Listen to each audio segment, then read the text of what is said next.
tirage pas facile, sans doute le plus compliqué, mais ça reste un match d'exception. On va pouvoir se frotter à ce qui se fait de mieux en Europe, puisqu'on on les disait un peu sur le déclin, et ils ont répondu de formidable manière mercredi face au Milan, donc on s'aperçoit que c'est toujours, pour moi, la meilleure équipe d'Europe. Donc voilà, c'est un tirage compliqué, mais c'est un grand bonheur pour nous, et on jouera notre chance à fond face à cette formidable équipe de Barcelone. Quand on se dit qu'on va jouer contre le Barça au Nou Camp, ça doit être un rêve pour tout footballeur. Oui, c'est sûr, on joue au foot pour participer à des rencontres de ce type. C'est vraiment le très très haut niveau, donc ça nous permettra justement dans l'apprentissage, puisqu'on est quand même encore un club en construction finalement, de pouvoir affronter les meilleurs en Europe, et ce qui nous permettra de réellement jauger notre niveau, même si on sait d'ores et déjà que ça sera un match très très compliqué. Mais voilà, c'est 2 matchs de football, et chaque équipe aura sa chance sans doute, et on essaiera d'en tirer le maximum de profit. Comment créer l'exploit? Bon, ça, on a le temps d'y penser encore. Il y a d'autres matchs à jouer avant celui-ci. Je pense pas qu'il y ait une technique particulière ou une tactique à adopter. Je pense qu'avant tout, il faut se donner à 200%, et que tout le monde soit vraiment au taquet, puisqu'on n'a pas le droit à l'erreur face à ces équipes-là. Donc voilà, je pense qu'on aura le temps d'en reparler avec le coach en temps voulu. Bon, pour l'instant, c'est tout frais, le tirage vient d'être sorti, mais on a d'autres échéances entre-temps. Le fait que ce soit le Barça, ça doit un peu enlever de pression. Finalement, personne ne vous tombera dessus si vous vous retrouvez éliminé. C'est peut-être ça aussi qui est bien. Oui, quelque part, c'est un avantage, puisqu'on va être dans la peau du petit, et c'est sûr que si on se fait éliminer contre le Barça, on nous tirera sûrement moins dessus que si on avait perdu contre Malaga ou Galatasaray, même si c'est des équipes qui sont très fortes si elles sont en quart de finale, et il n'y a pas de honte à perdre contre ces équipes-là. Mais c'est sûr que là, on part avec cet avantage de se dire on n'a rien à perdre, et qu'il faut tout donner pour essayer justement de faire de belles prestations, et pourquoi pas les éliminer. Quels sont les premiers sentiments justement dans le vestiaire du groupe? C'est plutôt globalement de se dire oulala, on prend le plus gros tout de suite, ou alors c'est formidable, c'est l'opportunité de montrer à l'Europe, au monde entier, que le PSG est maintenant dans la cour du vent?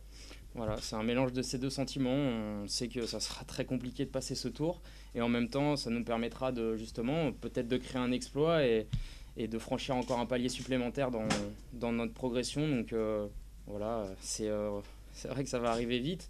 Je pense que tout le monde est impatient de jouer ce match-là, mais il ne faut pas oublier qu'il y en a d'autres avant, comme je le disais. Mais c'est sûr que de toute façon, ces matchs-là vont rester dans les têtes pendant longtemps.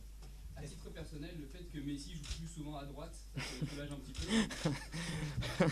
Ouais, si avec lui sur le terrain, ça serait déjà plus simple pour nous. Mais non, bon, Messi, c'est le joueur hors norme.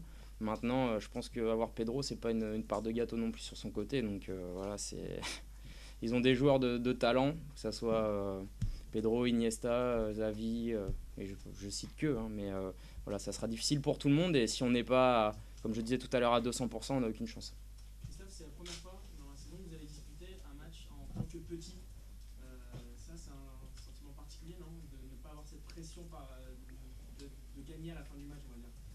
Oui et non, de toute façon, tous les matchs, on les joue pour les gagner. On va pas y aller en se disant, on y va pour perdre, hein. C'est sûr que ça sera un contexte différent, où on aura le rôle de challenger, mais j'espère qu'on saura montrer à tout le monde qu'on peut répondre, même dans cette position-là. Est-ce qu'il y a le risque, Christophe, d'avoir peur de prendre pas une valise, mais une grosse défaite? Est-ce qu'on peut avoir ce risque-là aussi? Je pense que c'est le meilleur moyen pour en prendre une, donc c'est sûr qu'il faudra éliminer ça de nos têtes, pour essayer justement d'aborder cette rencontre finalement comme une autre, même si quoi qu'on en dise, ça sera différent. Mais si on commence à partir dans ce genre de rencontre avec un sentiment justement d'infériorité, c'est le meilleur moyen pour se casser la figure. Donc voilà, ça serait bien de justement partir avec un esprit conquérant. Christophe, tu l'as évoqué tout à l'heure, on a entendu des cris lorsque le nœud du Barça est tombé. C'était donc la joie qui était dans le vestiaire plutôt que la crainte. Comme je ne vais pas me répéter, mais c'est un mélange de deux sentiments. C'est vrai qu'on prend le plus gros morceau quasiment, donc voilà, ça limite nos chances d'aller en demi-finale, c'est sûr, quoi qu'on en dise. Et à la fois, on est tous, voilà, comme je disais, impatients de jouer des matchs comme ça, parce que ça n'arrive pas tous les jours dans une vie, et ça nous permet en tout cas d'affronter la meilleure équipe d'Europe. Donc voilà, c'est à la fois content et aussi impatient d'en découdre finalement. Est-ce que selon toi c'est possible de jouer 2 matchs comme a joué les matchs allés de Milan, c'est-à-dire parfait en défense et très fort en contre?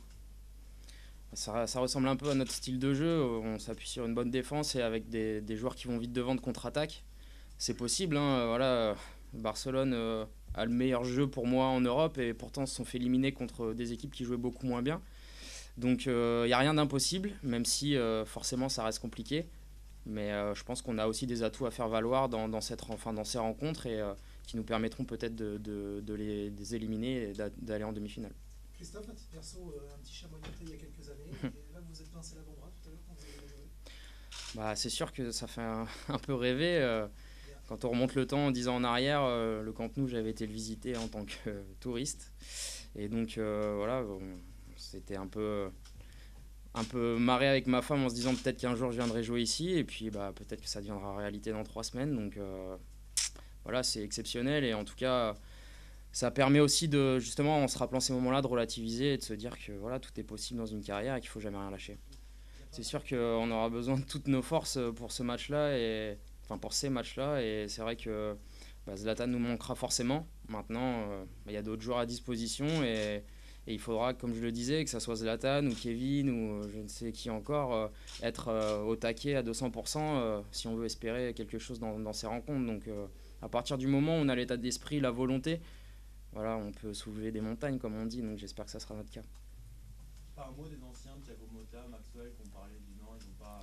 Non, pas trop, mais en fait, on a vu le tirage, on est parti s'entraîner, donc finalement, je pense qu'on en reparlera à la tête reposée demain ou à la mise au vert.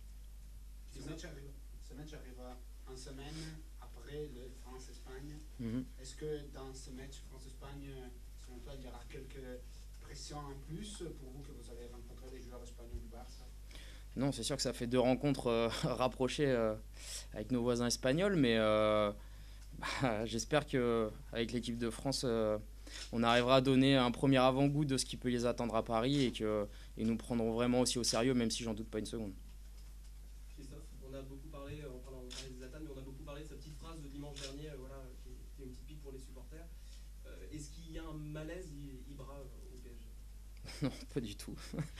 Je pense juste que voilà, comme grand champion, ça titille toujours de se faire un peu attaquer ou pour son cas c'était sifflé. Il a répondu de la plus belle des façons en inscrivant un doublé contre Nancy, en nous tirant une bonne épine du pied. Donc non, après voilà, c'est des réactions d'après-match à chaud et ça faut lui poser la question, mais il n'y a aucun malaise, que ça soit entre nous ou vis-à-vis du club avec Zlatan. Est-ce qu'on peut avoir une petite pensée quand même pour Bruno Ngotti qui a marqué le but pour la victoire en Coupe d'Europe? Parce qu'il n'y avait rien avant, peut-être ça a dû lui faire du mal à Bruno d'entendre ça. C'est sûr, non, mais je pense, comme je le disais, c'est des réactions à chaud. C'est pas Zlatan qui a créé le club, mais aujourd'hui, il en est la figure de proue. Et c'est vrai que parfois, c'est aussi injuste on peut rater des matchs. Et je pense que tout le monde est d'accord pour dire que s'il a mis 24 buts, c'est pas par hasard. On peut pas aduler quelqu'un un jour et le lendemain, pas le traîner dans la boue, mais on va dire un peu l'attaquer. Il a réalisé de grandes choses depuis le début de saison et on devrait plutôt s'en satisfaire plutôt que toujours tirer les mauvais côtés. Il vous a pas dit qu'il voulait partir? Alors, en aucun moment, non. En tout cas, c'est pas venu à mes oreilles. Dans le Camp Nou, il y a Geoffroy Guichard, dimanche, c'est un sacré match. Ils vous ont fait mal cette année, Saint-Etienne.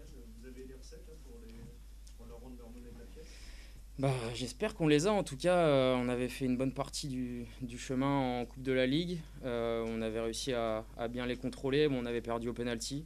C'est vrai que c'est un peu notre bête noire de la saison. Donc j'espère qu'on arrivera à inverser la tendance parce que si on pouvait continuer à faire la course en tête en Ligue 1 avec ce match de Saint-Etienne et celui de Montpellier après, ça serait la meilleure façon d'aborder les matchs de Ligue des Champions. Donc c'est vrai que c'est un grand rendez-vous ce week-end déjà pour nous dans ce championnat. Et ça nous permettra de basculer avec un peu plus de confiance pour les semaines qui viennent. Non, pas forcément, mais le résultat nul est un bon résultat pour nous. Donc après avoir gagné, c'est plus facile de voir deux concurrents directs se rencontrer. On regarde le match avec un peu plus de sérénité.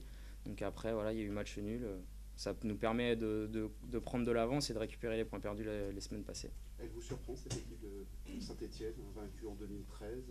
Elle caracole, elle tourne fort. Ouais, c'est sûr. Ça surprend oui et non parce qu'ils ont des joueurs de qualité. C'est pas nouveau. Ils ont su garder une ossature des saisons passées en rajoutant des des valeurs ajoutées. Ils ont fait un très bon recrutement et surtout, je pense ce qui fait la différence chez eux, c'est qu'ils ont une très très bonne ambiance, un bon état d'esprit dans le groupe. Donc, comme je le disais tout à l'heure, dans les moments où ça va un peu moins bien, ça leur permet justement de réaliser quand même des bonnes performances et de ramener des résultats. Donc voilà, ils surfent sur la vague de 2013 où ils n'ont pas encore perdu et bon, j'espère qu'on arrivera à annihiler cette longue série qu'ils ont d'invincibilité. Ça va être aussi le match des deux meilleurs buteurs de Ligue 1, Obama et Zlatan. Est-ce que vous allez essayer de bien avoir un œil sur Obama pour pas trop qu'il rattrape Zlatan au classement des buteurs? C'est bien qu'il marque pas pour vous. Bah, ça serait bien, ça voudrait déjà dire qu'on ne perdra pas. Et puis, avant de penser au classement des buteurs, on pense d'abord au classement tout court. Donc, c'est sûr que si on arrive à l'empêcher de s'exprimer comme il a l'habitude de le faire ces derniers temps, ça sera toujours du bonus pour nous, même si voilà, ce n'est pas le seul joueur de l'équipe et il y en a beaucoup d'autres qui tournent fort en ce moment chez eux. Donc, voilà, ça sera un gros rendez-vous et j'espère qu'on saura tenir le rang. Christophe, vous restez sur 2 grosses déconvenues en championnat en déplacement.